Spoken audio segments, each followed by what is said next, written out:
Aquí estamos una vez más, Espíritu Santo. Guíanos a la presencia del Padre, a la presencia del Hijo, a tu misma presencia, para decirte mil y mil gracias por tu interés a que nosotros avancemos hasta llegar a la estatura de Cristo. Ayúdanos a despojarnos de nuestra vieja naturaleza. Toma nuestras luchas, nuestras debilidades, nuestras flaquezas, Señor, y fortalece las áreas débiles para seguir firme y batallar contra toda obra de las tinieblas y permanecer en tu luz. En el nombre de Cristo Jesús. Amén, Señor, y amén. Muchos años de búsqueda de la gloria de Dios en relación a Moisés. El tema es: no se puede buscar el rostro de Dios y conservar el nuestro. No se puede buscar el rostro de Dios y conservar el nuestro. Cuando Dios nos dice, no puedes ver mi rostro, le dijo a Moisés, la mayoría de nosotros se conforma con realizar nuestras tareas religiosas y regresar pronto a la vida rutinaria. Cuando descubrimos que obtener las mejores y más profundos tesoros de Dios exige la muerte del ego, muy a menudo suspendemos la búsqueda. No hacemos las preguntas necesarias para descubrir por qué su presencia no nos llega en forma barata y fácil. Tal vez es porque las consideramos impertinentes o porque tememos su respuesta. Moisés, en cambio, persistió. Aprendió que no es impertinencia buscar a Dios en sí mismo. Para Dios, este es su mayor deseo y delicia. Este ardiente deseo de ver la gloria de Dios, de contemplarlo cara a cara, es una de las claves más importantes para el avivamiento, para la reforma y para el cumplimiento de los propósitos de Dios en la tierra. Necesitamos mirar de cerca los muchos años de búsqueda de la gloria de Dios por parte del antiguo patriarca Moisés. Como lo notamos al comienzo, eh, de cómo cuando se habló de Moisés, que dijo a Dios, muéstrame tu gloria. El Señor le respondió, no puedes, Moisés, solo los muertos ven mi rostro. Por fortuna, Moisés no se quedó ahí. Por desgracia, la iglesia sí. Sería más fácil para este hombre sentirse satisfecho con la primera respuesta, pero no lo hizo.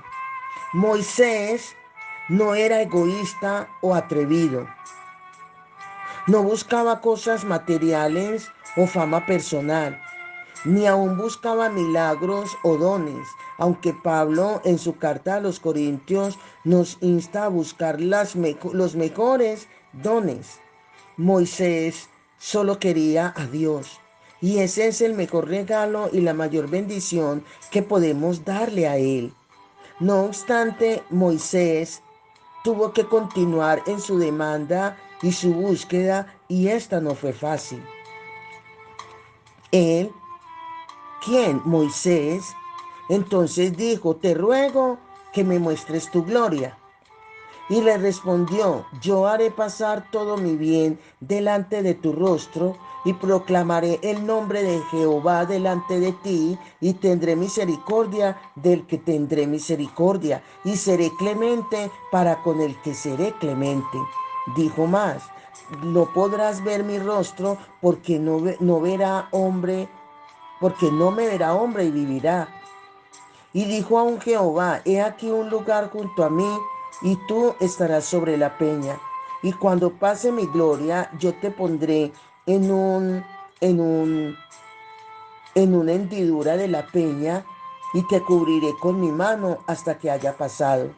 Después apartaré mi mano y verás mis espaldas, mas no verás mi rostro. Éxodo capítulo 33, versículo del 18 al 23. Moisés tuvo esta conversación con Dios cuando los israelitas ya le habían dado la espalda al Señor al pedirles que se acercaran a él en el monte Sinaí. Fue Moisés quien de manera osada se internó en la nube de su presencia. Con temor y temblor Israel demandó que Moisés y el sacerdocio aarónico sirvieran de intermediarios entre ellos y el Dios a quien temían por causa de sus pecados. Moisés entraba a menudo en la nube que ocultaba la bendita presencia en el tabernáculo de reunión y de alguna manera se atrevió a desear aún más. La pregunta es, ¿buscamos la aprobación pública o la de Dios?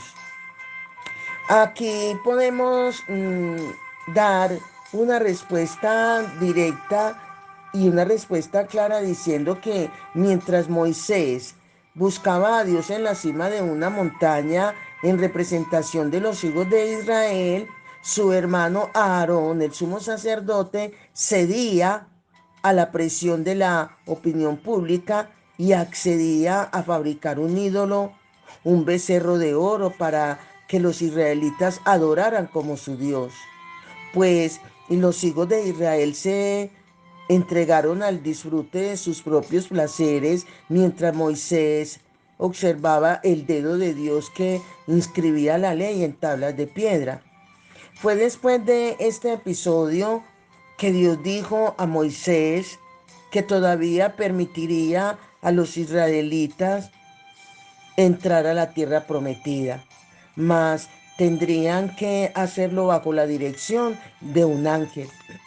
Pero yo no subiré, dijo Dios, yo no subiré en medio de ti, le dijo a Moisés, porque eres pueblo de dura cerviz, no sea que te consuma en el camino.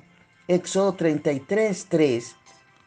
Esta fue la respuesta de Moisés cuando le dijo, dice, y dijo Moisés a Jehová, mira, tú me dices a mí, saca este pueblo, y tú no me has declarado a quién enviarás conmigo.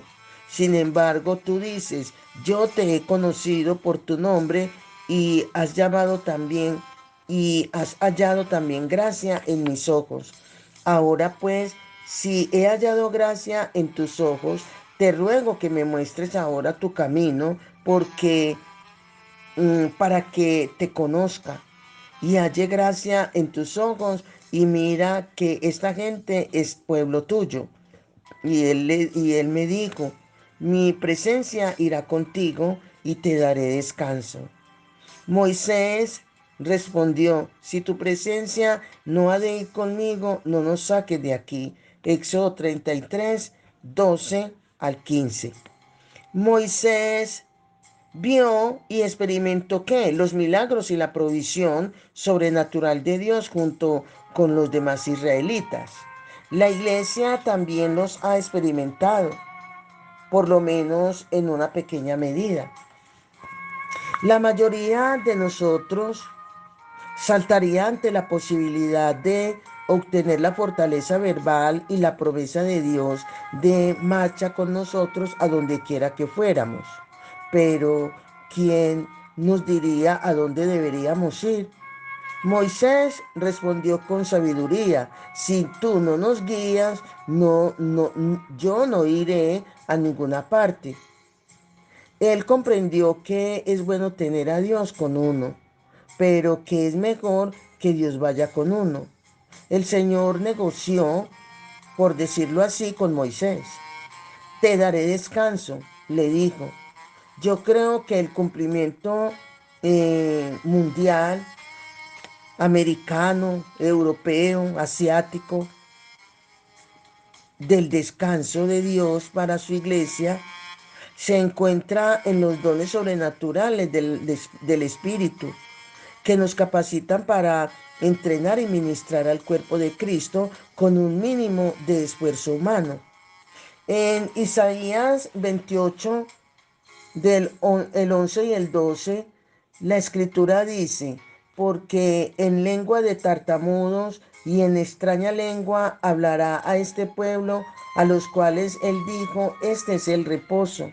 Creo que los dones del Espíritu, incluido el don de lenguas, son el reposo o descanso al cual se refiere el profeta Isaías en este pasaje. En sentido metafórico, Dios decía, Moisés, te daré los dones, el reposo, y Moisés dijo, yo no quiero los dones, te quiero a ti. La iglesia vive tan enamorada de los dones del Espíritu que ni siquiera conocen al dador de los dones. ¿Es malo estar enamorado de los dones? No, pero hay que conocer al dueño de los dones. Eh, Es de decir que nos divertimos tanto jugando con los dones de Dios que hemos olvidado darle las gracias por ellos. Lo mejor que podemos hacer como hijos de Dios es poner a un lado los dones por tiempo suficiente para sentarnos al lado del Padre y recostarnos en su regazo. No busques los dones, busca al dador de los dones. No busques la mano de Dios, busca su rostro. Es el consejo, la motivación y la sugerencia. Moisés deseaba la presencia permanente de Dios, no solo su visitación. Los israelitas rara vez tomaban tiempo para agradecer a Dios por sus hechos poderosos. ¿Por qué? Porque estaban demasiado ocupados en copilar listas de peticiones y de quejas oficiales relacionadas con sus deseos físicos y personales. La vasta mayoría de nosotros en el día de hoy fallamos en lo mismo. Sin embargo, Moisés deseaba algo diferente. Experimentó los milagros, escuchó la voz de Dios y fue testigo de su poder liberador. Más que ninguna otra persona viva en su tiempo, Moisés vivió la manifiesta presencia de Dios en gran manera, en gran medida, durante visitaciones temporales. Pero a pesar de lo que vio y experimentó, Dios le dijo que mucho más esperaba por él, más allá de la nube. Más que una visitación temporal de Dios, su alma anhelaba su presencia permanente. Él deseaba algo más que ver el dedo de Dios u oír su voz hablar desde una nube o una zarza ardiente. Superó el temor para llegar al nivel del amor y la agotadora presencia de Dios permanentemente se había convertido en su apasionado deseo. Por eso es que Moisés le rogó a Dios en Éxodo 33, 18, que dice, déjame ver tu gloria, suplicó Moisés. En otras palabras, le dijo, te ruego que me muestres tu gloria. Él quiso ver el rostro de Dios y él le concedió en forma rápida su petición en relación con el pueblo de Israel. Su presencia todavía iría delante del pueblo, pero él no le concedió la más urgente petición en forma directa. Primero dijo que haría pasar todo su bien delante de Moisés, quien Dios, y que lo conocería por el nombre. Pero luego el Señor explicó a Moisés, no podrás ver mi rostro, porque no me verá hombre y vivirá. Éxodo 33:20. Esa declaración parecía ser un caso cerrado, pero de alguna manera Moisés sintió que había una posibilidad. El Señor dijo a Moisés, mira, tú no puedes ver mi rostro, pero hay un lugar cerca de mí en donde tú puedes verme mientras desaparezco en la distancia. Lo vemos ahí en Éxodo capítulo 33, quiero que lo leamos, versículo 21 al 23, que dice, en la Biblia, Dios habla hoy, dice, dijo también el Señor, mira, aquí junto a mí hay un lugar, ponte de pie sobre la roca. Cuando pase mi gloria, te pondré en un hueco de la roca y te cubriré con mi mano hasta que yo haya pasado. Después quitaré mi mano y podrás ver mis espaldas, pero mi rostro no debe ser visto.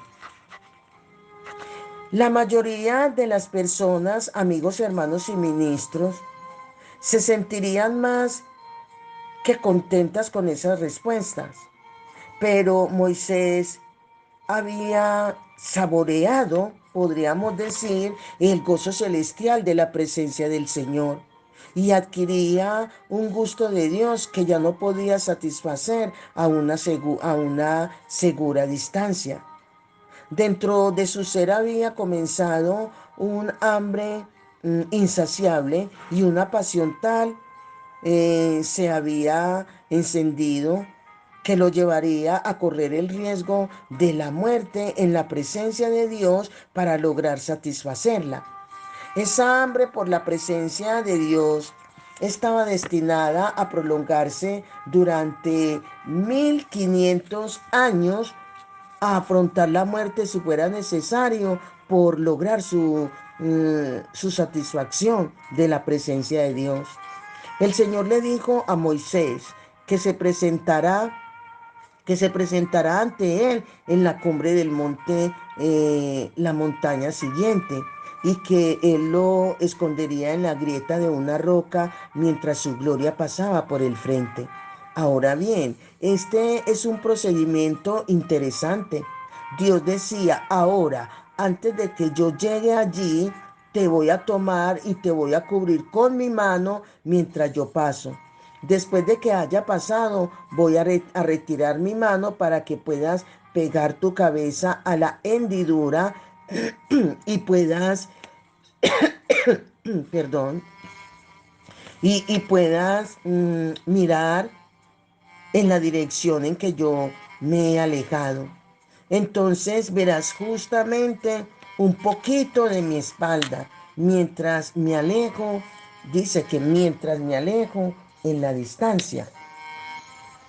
Mm, Así que Dios vino en su gloria a la velocidad de la luz, o más rápido aún. ¿Para qué? Para proclamar su divino nombre y para pasar cerca en su gloria. Cuando pasó, retiró su mano de la hendidura en la peña y Moisés pudo ver la parte posterior de su gloria que desaparecía en la distancia. Aun cuando esta breve revelación vino tan rápida como la luz de un relámpago, hizo tal impacto en Moisés que lo capacitó para dictar el libro de Génesis para las generaciones posteriores, lo último de la historia de Dios, describiendo su visión de la creación. El problema es que usted y yo todavía estamos vivos. Moisés vio donde Dios estuvo. Él vio la senda y las huellas en donde Dios invadió el tiempo. Luego pudo reconstruir la historia en una visión sobrenatural después de aquel único flash de la gloria de Dios en retirada frente a sus propios ojos. Aún después de esta experiencia, Moisés quiso más, pero las palabras de Dios fueron claras. Tú estás vivo, Moisés. Tú no puedes ver mi rostro. Moisés sabía que había un propósito mayor detrás del tabernáculo y de todas las cosas que había recibido de Dios, y sintió una apremiante necesidad de conocer al Señor y de ver realizado su eterno propósito. Sabía que la única manera de hacerlo era de mirar, la única manera de hacerlo era si miraba el rostro de Dios. Yo, Cuando le dice, yo quiero ver tu gloria, yo quiero ver el producto final. El hambre en el corazón de Moisés hizo nacer una oración y una persistencia que desafió las fortalezas, las fronteras del tiempo, del espacio y puedo decir que de la eternidad. De manera que si llegas a estar tan hambriento de Dios, que lo buscas con ansiedad, con deseo, más bien, Él hará cosas por ti que no hará por nadie más. Así que la conclusión de esta historia no se puede encontrar en el Antiguo Testamento. Es necesario dar un salto de 1500 años a 2000 o algo más así hacia adelante en el tiempo, a una nueva era y a un nuevo pacto para poder encontrar el final del hambre que comenzó en la vida de Moisés. Descrita en donde, en el libro de Éxodo. Moisés tenía un hambre insaciable de Dios, la cual produjo lo que yo llamo una oración inolvidable. Esa oración que pedía ver la gloria de Dios ha continuado su eco y resonando en los oídos de Dios todos los días, todas las semanas y todos los años a través de los siglos, hasta el día en que Jesús habló a sus discípulos de ir a un monte en Israel, muchas generaciones después. Esa oración del corazón de Moisés, nacida del deseo de Dios, fue algo eterno que no conoció límites en el tiempo. Ella no murió el día en que Moisés exhaló su último suspiro sobre la tierra. Su eco continuó llenando el recinto del trono de Dios hasta el momento en que fue contestada.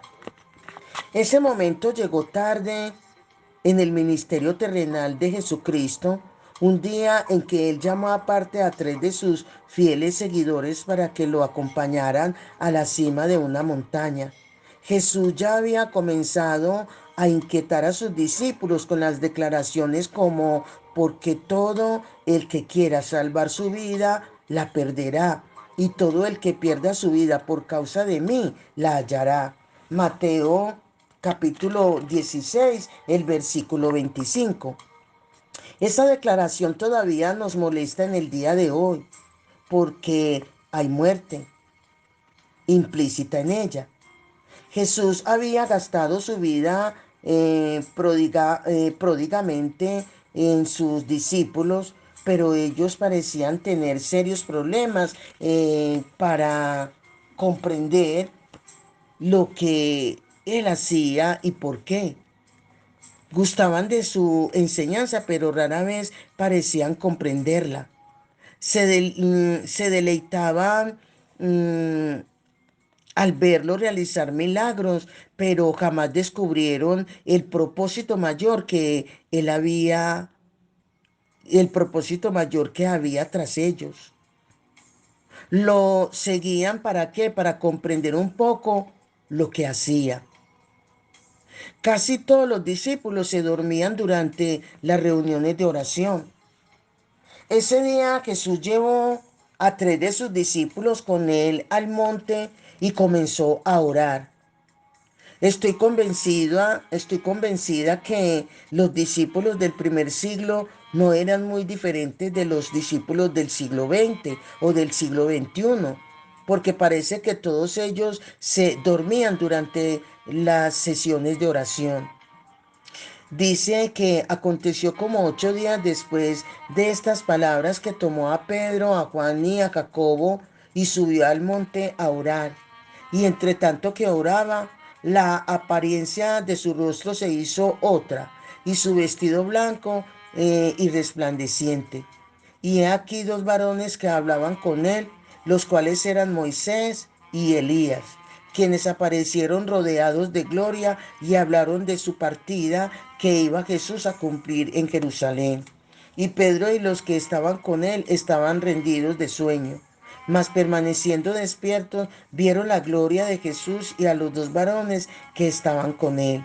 Y sucedió que, apartándose ellos de él, Pedro dijo a Jesús: Maestro, bueno, Maestro, bueno es para nosotros que estemos aquí. Y hagamos 3 enramadas, una para ti, otra para Moisés y una para Elías, no sabiendo lo que decía. Mientras él decía esto, vino una nube que los cubrió y tuvieron temor al entrar en la nube. Lucas capítulo 9, versículo del 28 al 34. Ahí está la nube otra vez. Es casi como si Jesús y sus acompañantes celestiales hubieran pensado, ah, si despiertan van a ver la gloria. Nube, cúbrenos rápido. ¿Nota usted que fue solo después que los discípulos se durmieron que Dios abrió el manto carnal que cubría la gloria de Dios en Jesucristo? Hoy nos referimos a ese monte como el monte de la transfiguración, porque la Biblia dice que los vestidos del Señor se hicieron blancos y resplandecientes. El original griego de la palabra traducida como resplandeciente es abstracto, que significa iluminar como relámpago, destello, fulgor, ser radiante. Mientras los discípulos dormían, Jesucristo estaba allí solo. Mientras su gloria era revelada, bañaba y envolvía la tierra con la luz preexistente de la gloria de Dios, como con un manto fulgurante y luminoso. ¿Ve? Qué importante conocer esta maravillosa historia para decirle al Señor que produzca en nosotros hambre de su presencia como se produjo en Moisés. Que haya en nosotros anhelo ardiente por la presencia de nuestro Dios. Amén. Bendiciones, bendiciones.